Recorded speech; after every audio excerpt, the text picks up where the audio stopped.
una cordial bienvenida a todos los que nos visitan hoy por primera vez. Sé que hay muchos abuelitos, abuelitas, tíos y tías que vinieron a celebrar este momento. Y bueno, ahora le toca aguantarse este rato mientras que se van a comer después. Pero creo firmemente que no hay casualidades en esta vida. Hoy Dios apartó este momento para que usted viniera a celebrar con su familiar la presentación del bebé. O simplemente hoy Dios lo trajo acá y usted está confundido de qué está haciendo acá con esta gente que canta y qué lindo cantamos. Eso sí, cantamos. Yo canto muy afinado, no me escucharon. Pero no hay casualidades en esta vida y hoy usted está acá y yo quiero invitarle a que usted ponga mucha atención a lo que vamos a leer hoy. Y quiero ser insistente en esto. Ahorita voy a poner en contexto a los que nos visitan por primera vez de qué es lo que estamos leyendo acá en Semilla. Pero quiero que por favor me escuche a esta petición. Y saben que pocas veces como pastor acá en la iglesia hago esta petición tan insistente. Pero el texto que vamos a leer hoy es fuerte. Ha sido mal interpretado muchas veces. Estoy seguro que usted en algún momento lo ha escuchado. Inclusive si tal vez no es constante en venir a una iglesia o lo que sea, pero ha escuchado algunos de estos textos. Pero es muy importante que hoy todos estemos atentos, porque la eternidad de alguien puede estar en juego hoy. Quiero repetir eso. La eternidad de alguien puede estar en juego hoy. Y puede ser la suya esta mañana. Hemos estado estudiando el libro de Romanos. Como iglesia, nos encanta la palabra de Dios y vamos por ella capítulo a capítulo y versículo a versículo. Y hoy vamos a iniciar Romanos capítulo 9. Y una estructura muy sencilla del libro de Romanos es del capítulo 1 al capítulo 8, Pablo viene hablando de cómo se ve esa justificación, es decir, esa manera correcta, la única manera correcta que yo puedo presentarme delante del Dios Santo, Creador, y como dice el título de nuestra enseñanza hoy, soberano sobre todas las cosas, es por medio de mi fe, de la fe en Jesucristo. De principio a fin la fe en Jesucristo.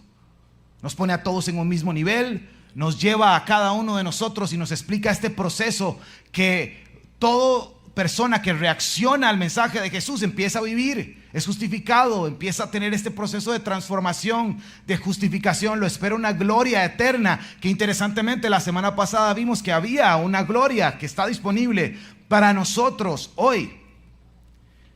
Y terminó el capítulo de la semana pasada con textos espectaculares. Por eso somos más que vencedores en Cristo Jesús. Esa palabra que en el original ni siquiera existía, Pablo se la inventa. Es una expresión de adoración, es un grito de júbilo, de que somos mucho más que vencedores en Cristo Jesús. Hacía las preguntas: ¿quién podrá apartarnos del amor de Dios? ¿La muerte?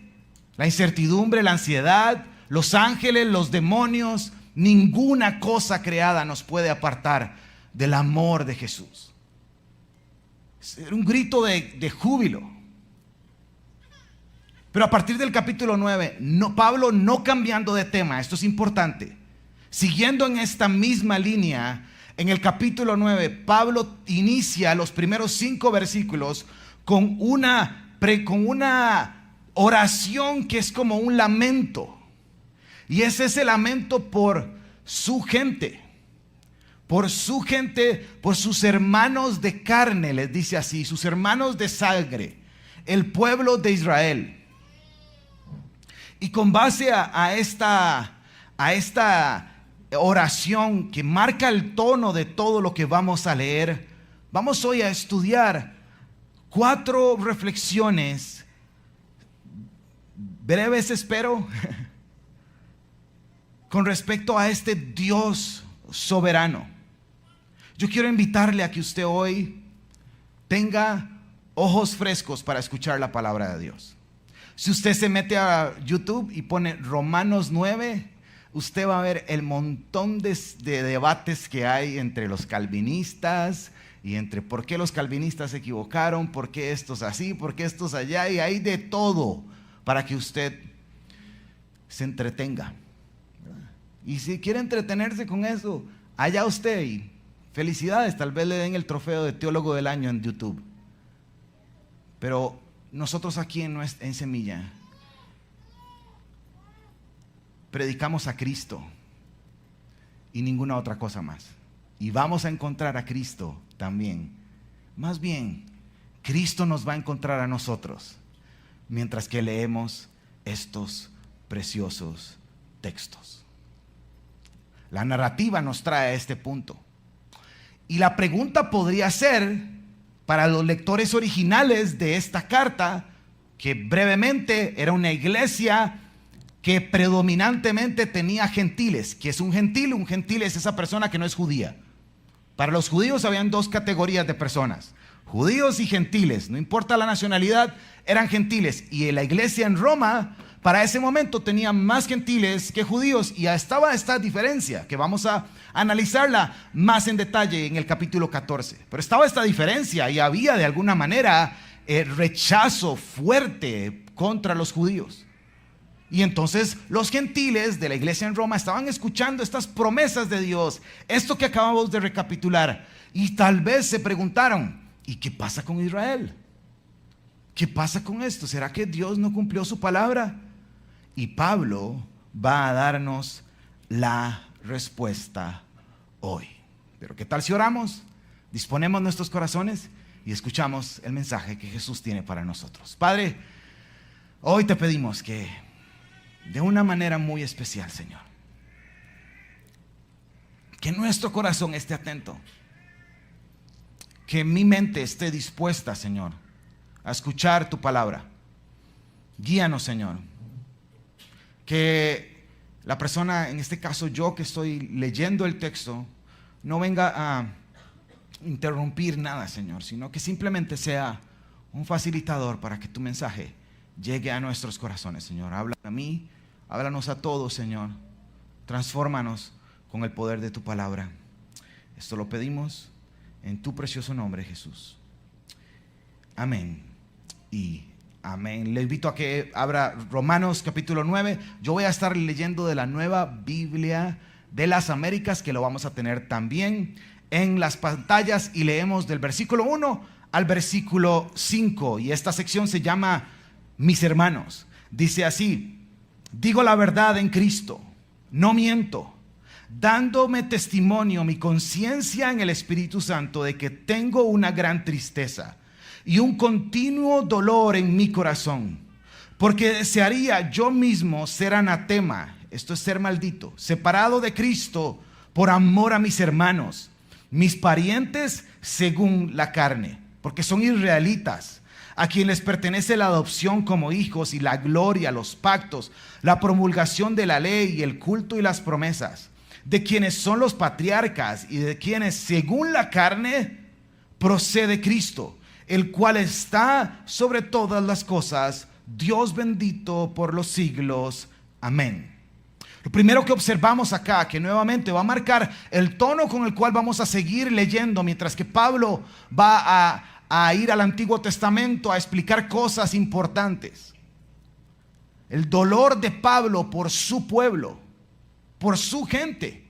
Y Pablo llega al punto que él dice: si yo pudiera ser maldición. ¿Esto qué significa? Si yo pudiera entregarme para que yo pierda mi salvación, por decirlo así, para que esté alejado de Cristo, con tal de que mi pueblo venga a conocer a Jesús, lo haría. Y esto no podemos pasarlo así de rápido y simplemente, es un pobrecito Pablo, sino que tenemos que sentarnos y ver esto, este lamento de Pablo, esta angustia y también esta pasión por Pablo. Si bien es conocido como el apóstol de los gentiles, Pablo llegaba a cada pueblo que llegaba. ¿A dónde se iba? Directo a una sinagoga. ¿Por qué? Porque quería que sus hermanos reconocieran a Cristo. Para este momento, si bien gran cantidad de cristianos eran judíos, el pueblo judío, la nación de Israel, había rechazado a Cristo como el Mesías. Y aquí podríamos aplicar algunas cosas importantes. Y podríamos pensar por un momento, y yo me puse a pensar en nosotros como ticos, ¿verdad? Qué malos que somos nosotros con nuestra propia gente. ¿Usted ha visto? En el 2014 todos lo vivimos, ese momento glorioso de nuestra selección nacional.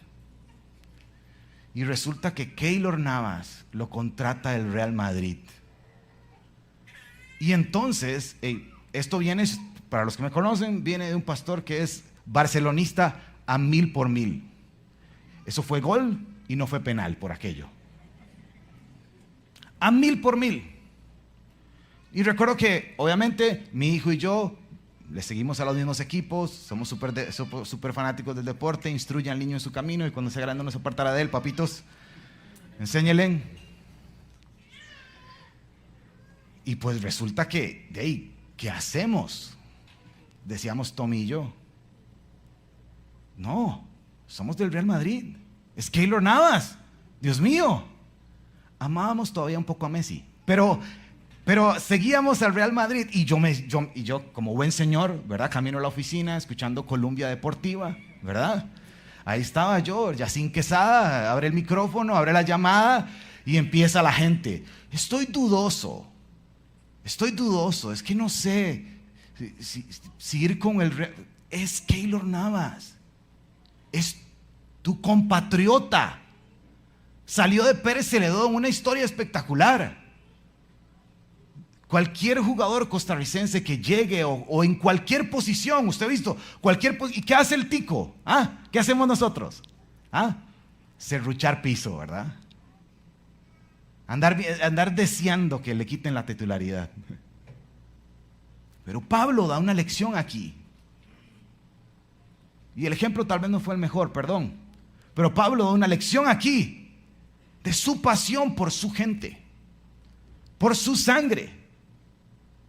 Y a partir de ahora Él va a empezar a hacer un esfuerzo para explicarnos a nosotros y para explicarle a la iglesia en ese momento en dónde fue que el pueblo de Israel se perdió.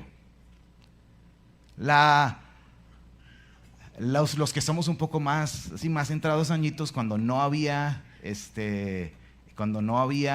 Waze ni nada de esas cosas, y como ustedes bien saben, yo me pierdo hasta yendo a mi casa manejando.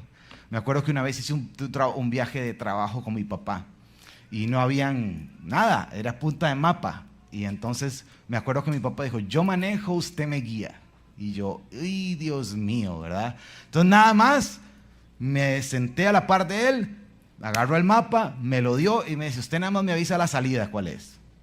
Adivinen qué sucedió, ¿verdad? Hora y media después, ¡ay, pa! Esa no era la salida. ¿Qué hicimos? Nos devolvimos en la ruta del mapa para volver a encontrar el camino.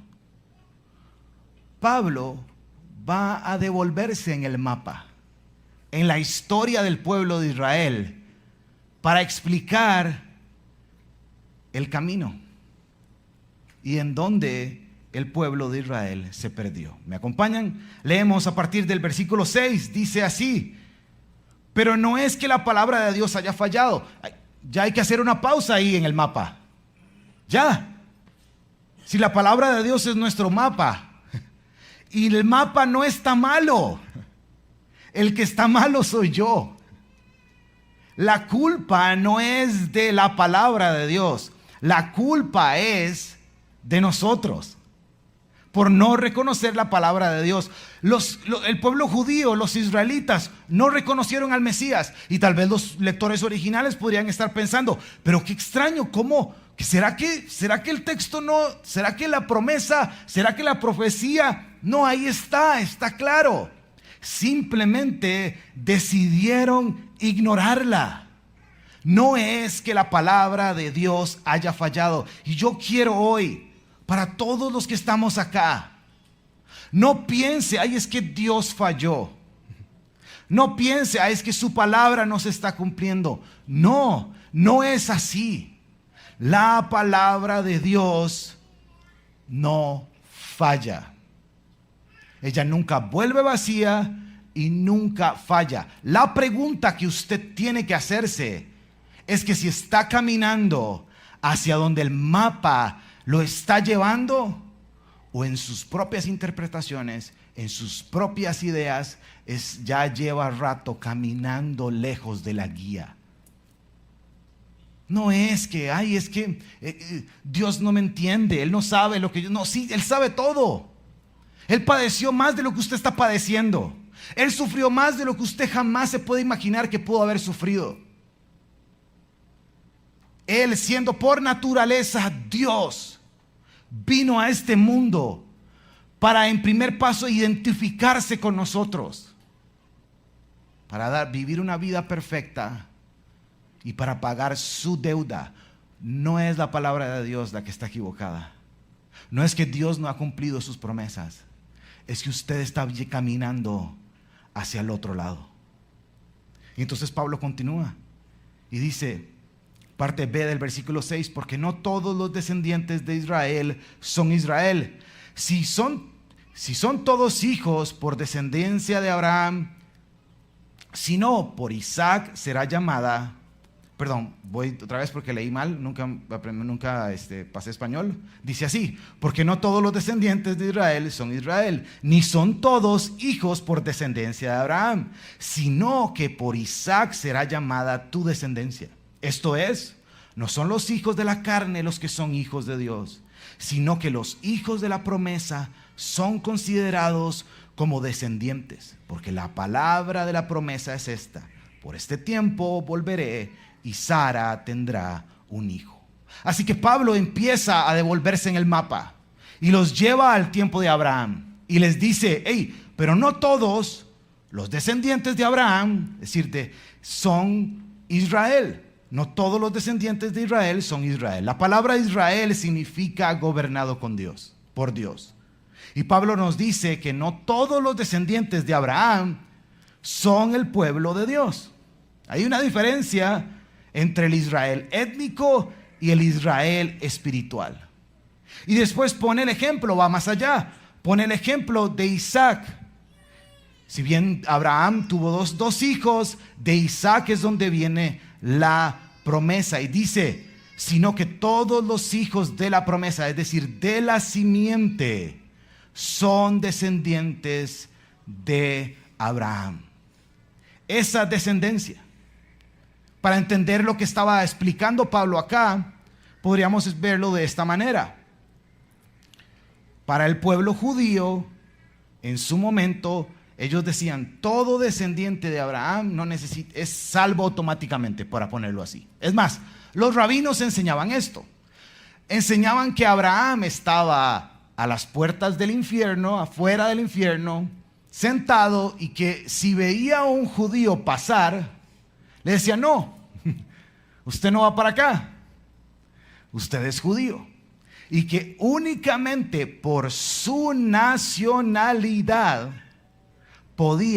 iba a ser salvo. Y Pablo les está diciendo, no, es que no todos son los de la promesa. ¿Cuál es la promesa? Que la salvación viene única y exclusivamente por poner la esperanza de mi vida en la promesa que es Cristo. Y aquí viene la lección para nosotros esta mañana. El tema de estos textos es no todos. Analice su corazón. Pero es que yo voy a la iglesia. Pero es que yo de vez en cuando oro. Pero es que de vez en cuando yo doy a los necesitados. No hay nada que usted pueda hacer. Ni siquiera también podríamos ponerlo. Es que, como decimos mucho, es que mi abuelo era pastor, ¿verdad? Y mi papá también era pastor. Y yo creo que yo ando por ahí, ¿verdad? No. Hoy presentamos a los chicos. Un día estos chicos van a tener que tomar una decisión.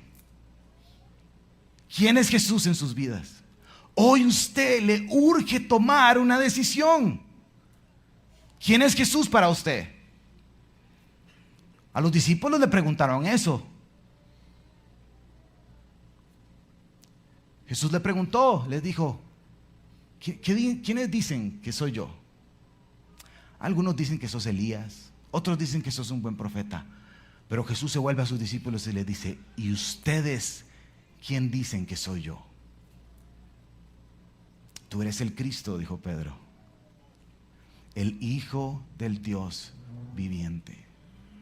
Así que Pablo, devolviéndose en este mapa, yendo prácticamente desde el principio, no inició en Adán y Eva, inicia desde Génesis 12, por decirlo así, en donde viene esta promesa y dice, hey, un momento, no es ser religioso, no es venir de una familia cristiana, es única y exclusivamente creyendo en Jesús. Versículo 10 continúa y dice, y no solo esto, sino también Rebeca va avanzando en el mapa, devolviéndose en el mapa, devolviéndose en la historia. Rebeca concibió mellizos de uno, de nuestro padre Isaac, porque cuando uno de los mellizos no había nacido y no había hecho nada, ni bueno ni malo para el propósito, ni bueno ni malo para que el propósito de Dios conforme a su elección permaneciera, no por obras, sino por aquel que llama, se le dijo a Rebeca, el mayor servirá al menor. Tal como está escrito, a Jacob amé, pero a Esaú aborrecí. Ojo esto es importante.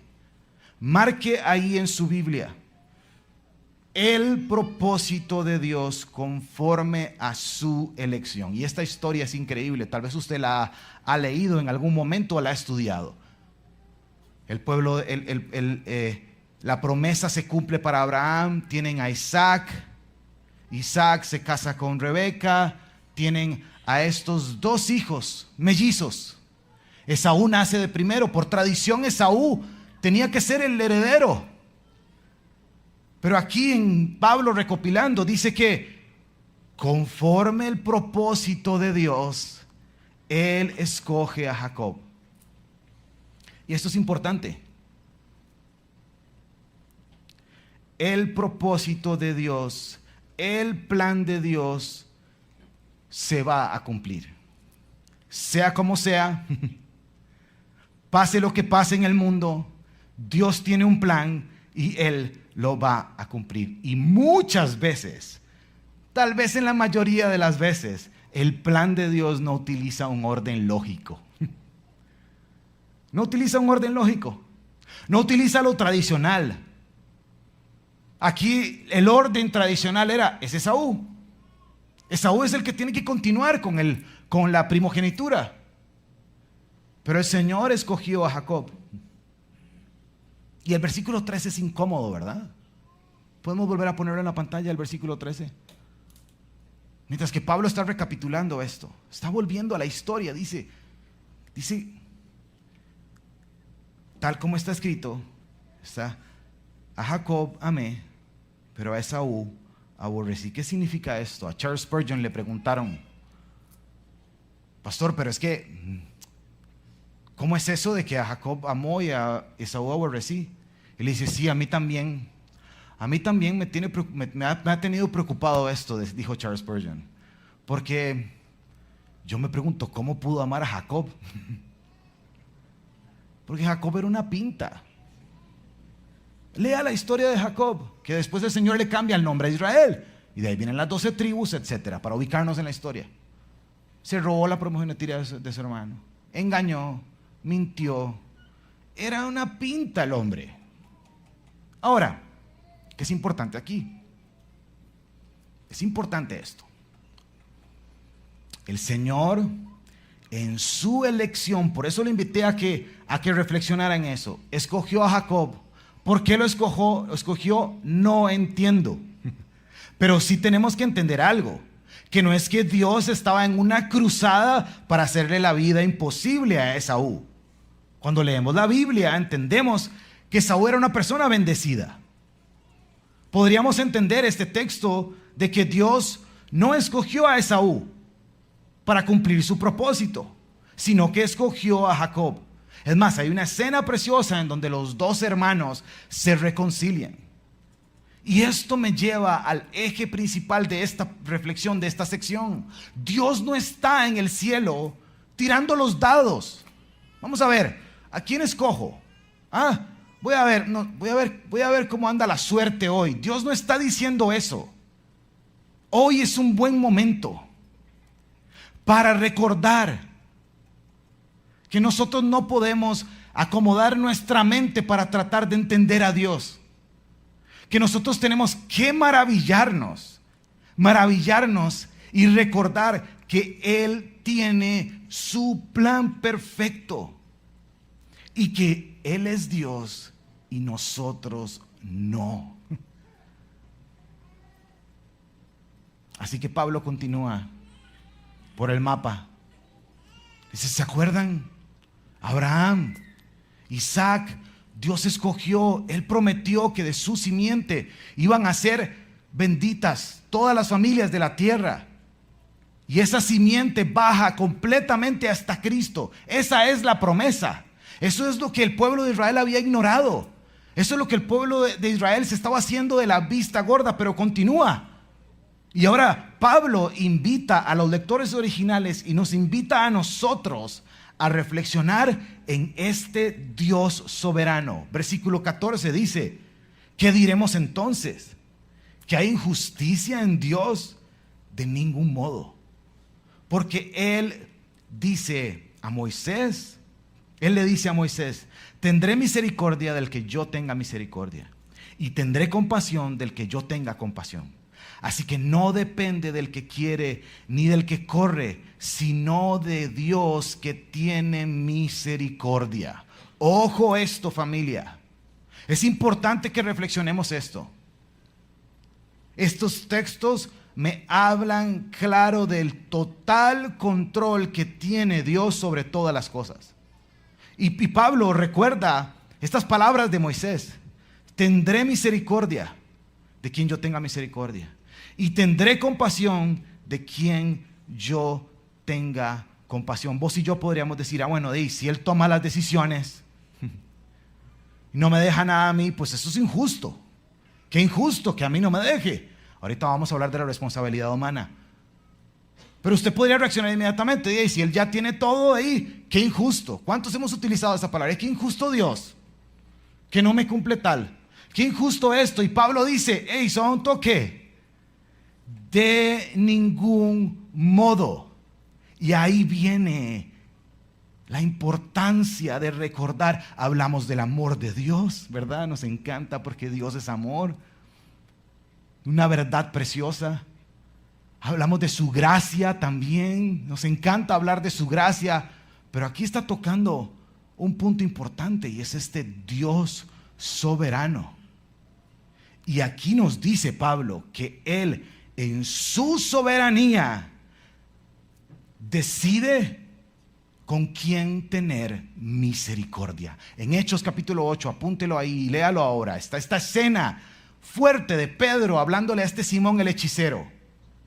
Y lo llama a que vaya y se arrepienta y le dice esto: arrepiéntete delante de Dios y tal vez Él te perdone tus pecados. ¿Cuál es el problema aquí? Y nuevamente, volviendo a lo que la intención de Pablo, su pueblo, y hoy a cada uno de nosotros, que somos llamados, invitados a ser parte de su pueblo, está diciendo, Él tiene misericordia de quien quiera tener misericordia. El problema es que usted y yo pensamos que la misericordia de Dios para nuestras vidas es un derecho adquirido. Por supuesto que sus misericordias se renuevan todas las mañanas para sus hijos, por supuesto, pero no podemos pensar ni por un momento tener esa actitud de que, yo me merezco esto, yo me merezco misericordia, yo tengo misericordia, entonces yo me comporto y hago lo que yo quiera y vivo como yo quiera, porque tengo misericordia. Dios tiene misericordia, se renuevan para mí todas las mañanas. No has entendido la gracia y no has entendido la misericordia de Dios. Ojo lo que dice acá. Esto es algo que no merecemos, no es un derecho, esto es algo que Él decide. En su soberanía darnos. Y sorpréndase, y espero que esto esté golpeando su corazón. Que a alguien, que a personas como nosotros, Él nos muestre misericordia. No hay nadie que se la pueda merecer. No hay nadie que pueda decir, ay, no, es que yo soy tan bueno que merezco misericordia. Yo soy tan espectacular que Él me tiene, necesito demandar misericordia. Esta mujer su hijo cometió un delito terrible, terrible. Estaba en la sala, en el juzgado. La evidencia era rotundamente confirmando la culpabilidad de su hijo. El juez está listo para dictar sentencia. Antes de dictar sentencia, la madre clama, misericordia. El juez le dice, es que su hijo es culpable, no puedo perdonarle esto. Y le dice, señor juez, yo no estoy clamando por justicia, yo estoy clamando por misericordia. Sé que mi hijo es culpable y estoy clamando por misericordia. Creo que ese debería de ser nuestra actitud todas las mañanas. Cuando Él en su bondad, un día más, renueva su misericordia para nosotros. No pensar, ay, ayer estuve tan bien que me merezco misericordia hoy. Ayer mi devocional estuvo tan espiritual y me siento pero casi apóstol Pablo que me merezco la misericordia de Dios. No, Señor, no merecemos nada.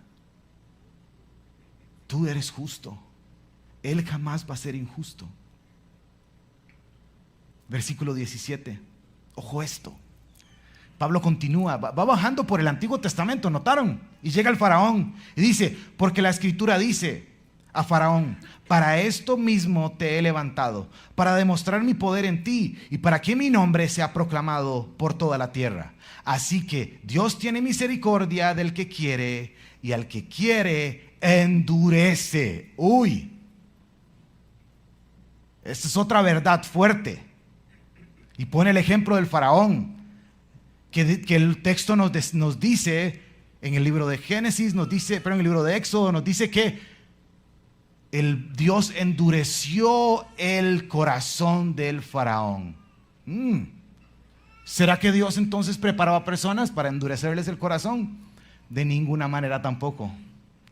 Si usted lee la historia, 10 veces el faraón decidió endurecer su corazón contra Dios. Y después 10 veces Dios endureció el corazón del faraón. ¿Qué quiere decir esto? Ponga atención, por favor. Si usted endurece su corazón contra Dios, si usted decide endurecer su corazón contra Dios, un día Dios le va a dar eso que usted tanto quiere. Dios va a decir, ¿querés endurecer mi corazón contra mí? Adelante. ¿Querés endurecer tu corazón? Adelante. Ahí está. Sigue endureciéndolo. Romanos capítulo 1 ya lo vimos, ¿verdad? Dice que Él, y capítulo 2, Él los entregó a sus pasiones. ¿Quieres seguir caminando por esto, en contra del mapa? No devolviéndote a la ruta que Dios ha planeado. Adelante. Y te va a entregar. Y se pone mejor, familia. Bueno, no sé si mejor o peor, pero sigamos leyendo. Dice que versículo 19, me dirás entonces, ¿por qué pues todavía reprocha a Dios? ¿Por qué? ¿Quién resiste su voluntad? Al contrario, ¿quién eres tú, oh hombre, que le contestas a Dios? ¿Dios dirá acaso, el objeto modelado al que lo modela? ¿Por qué me hiciste así? ¿O no tiene el alfarero derecho sobre el barro de hacer de la misma masa un vaso para uso honorable y otro para uso ordinario?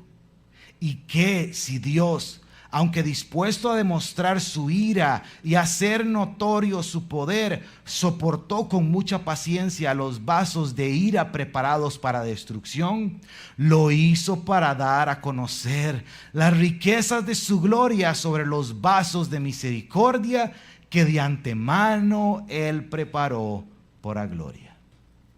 Si hay un momento en nuestra lectura de hoy que tenemos que entender el contexto en que esto está escrito, es este. A lectura primera usted dice, ¿y qué es esto?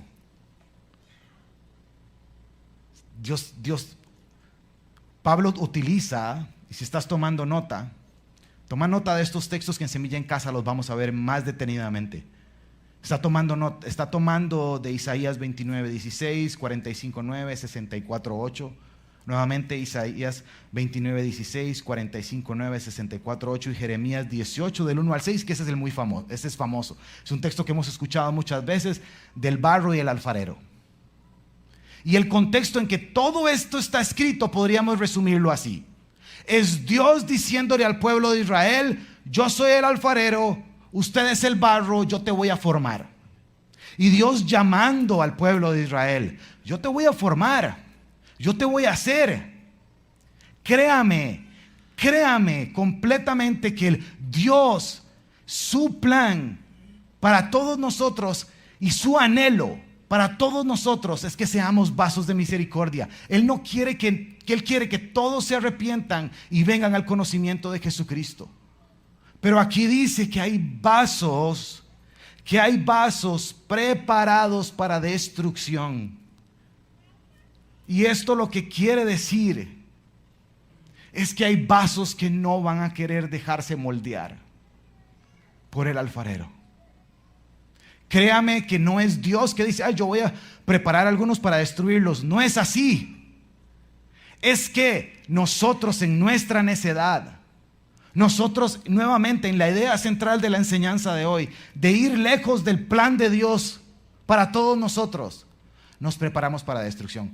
Algo muy importante. Y ahí es donde está nuestra responsabilidad. Si usted no ocupa ayuda de Dios para prepararse como vaso para destrucción, siga su propia naturaleza y va a terminar siendo un vaso de destrucción. Esta es la pregunta de este momento. ¿Para qué te estás preparando? ¿Para un vaso de misericordia, en donde el alfarero te moldea un poquitito más todos los días, en donde te transforma, en donde te da su palabra todas las mañanas, en donde sí se renuevan, por supuesto, las misericordias todos los días, y en donde yo me presento delante del alfarero: Padre, aquí estoy, moldéame, aquí estoy, transfórmame. No, Dios es algo lejano. Yo tengo un plan. Yo no voy a seguir el plan de Dios. Lo que dice su palabra. ¿Para qué? Mucha religiosidad. ¿Para qué? No, con de vez en cuando ir a la iglesia y con de vez en cuando hacer algunas cositas ahí. Cuando presentan bebés llego. No. Es cuando me rindo delante de aquel que me amó tanto. Note esto, versículo 22. Pero en versículo 23. Y lo hizo para dar a conocer las riquezas de su gloria sobre los vasos de misericordia. Estuvo dispuesto, versículo 22, para hacer notar su ira, su poder. Soportó con mucha paciencia. No podemos dejar pasar estos textos sin entender nuestra responsabilidad. Si bien Dios es soberano sobre todas las cosas, vos y yo tenemos una responsabilidad, y es responder a que seamos vasos de misericordia. Y terminamos nuestra lectura. Ahora sí se pone precioso. Bueno, todo ha estado precioso, pero ojo, Dice, versículo 24, es decir, vasos de misericordia, es decir, nosotros, a quienes también llamó.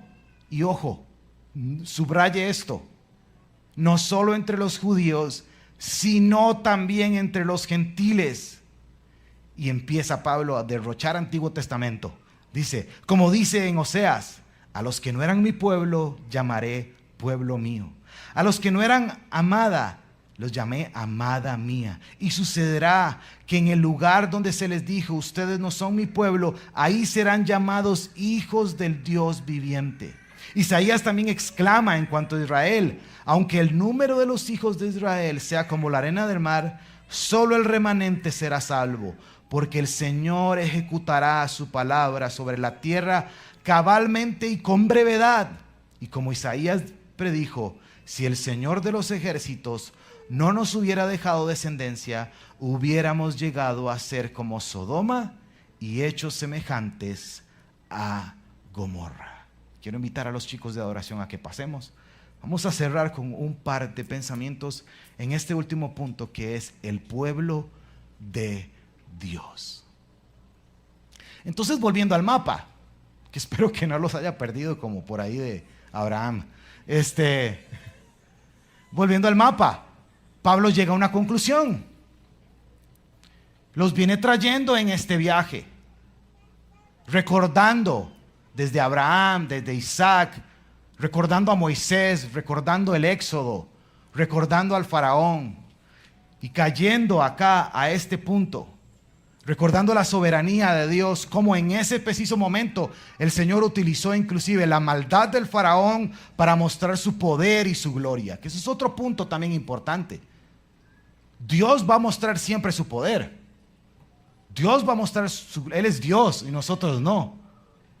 La pregunta de esta mañana, nuevamente he hecho muchas preguntas, es: ¿de qué lado quiere estar usted? ¿Qué tipo de vaso quiere ser usted?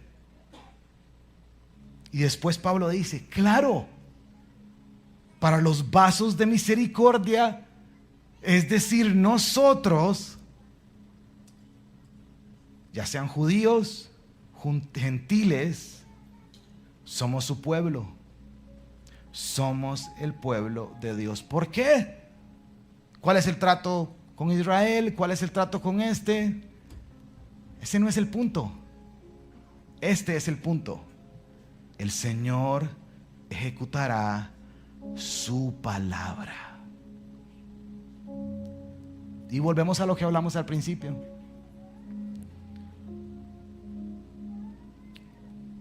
Recuerdo el final de Éxodo. ¿Se acuerdan del final de Éxodo? Cuando José está a punto de morir. Ya la promesa de que ellos iban a salir de Egipto había sido anunciada. Y José les dice a sus hermanos, les dice a su familia, les dice a las personas que estaban ahí, ya ese era el pueblo de Israel, les dice, sin duda alguna, el Señor va a venir a salvarnos. Si usted hoy ha escuchado estos textos fuertes y usted se pone a pensar y te ha golpeado y te ha incomodado, ¿cómo es esto de vasos de destrucción? ¿Cómo es esto de tiene misericordia de quien quiera tener misericordia? Lo que usted tiene que hoy entender y recordar es que sin duda alguna Cristo quiere darte su perdón. Sin duda alguna, Cristo quiere rescatarte. Sin duda alguna, Él quiere recibirte a la familia de Dios. Este capítulo 9 ha sido de discusión teológica por años de años. Y ahí están seres humanos durmiendo. ¿Seré elegido o no seré elegido? ¿Seré predestinado o no seré predestinado? No. Él no quiere que nadie se pierda. Que todos vengan al arrepentimiento. Que todos reconozcan que han pecado contra el cielo, que estamos destituidos de la gloria de Dios, que no podemos presentarnos delante de Dios. Este texto también me habla de este poder de Dios, de esta soberanía y fuerza y omnipresencia y estos atributos que nunca pensamos y nunca nos ponemos a conversar de quién es Dios, de que Él creó todo con el poder de su palabra, de que Él sostiene absolutamente todo, y que en este mundo que se ve hecho un caos y al revés, con hombres y mujeres preparándose para ser vasos de destrucción,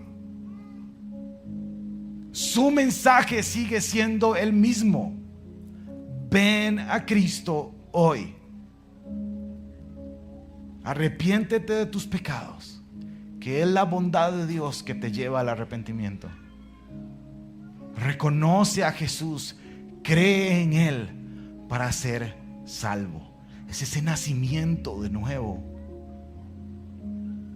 Es ese momento que no podemos explicar. Como este ciego que se topó con Jesús y Jesús lo sanó.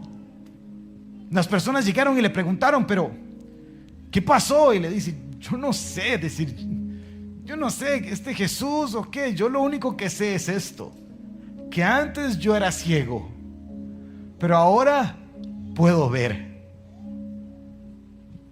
Todas estas cosas que hemos leído, creo que no tenemos que andarnos rompiendo la cabeza humana para tratar de entenderlas. Creo que lo que tenemos que hacer es recibirlas y vivirlas. Recibirlas y vivirlas. Y esa es mi invitación para todos esta mañana. Que puedas tener un momento ahí con Jesús. Que analices tu vida. ¿Para qué te has estado preparando? Jesús te ha estado buscando, sin duda alguna. Y sea porque sea la razón por la que estás acá esta mañana, es porque Él te está buscando. Y créeme que no va a descansar hasta encontrarme, hasta encontrarte. Así que quiero invitarte a que estés de pie conmigo. Feli y el equipo nos van a guiar en una canción de adoración. Y yo quiero invitarte a que tengas un tiempo ahí con Jesús, que ores, que converses con Él, que analices tu vida y que sea el Espíritu Santo que te hable esta mañana.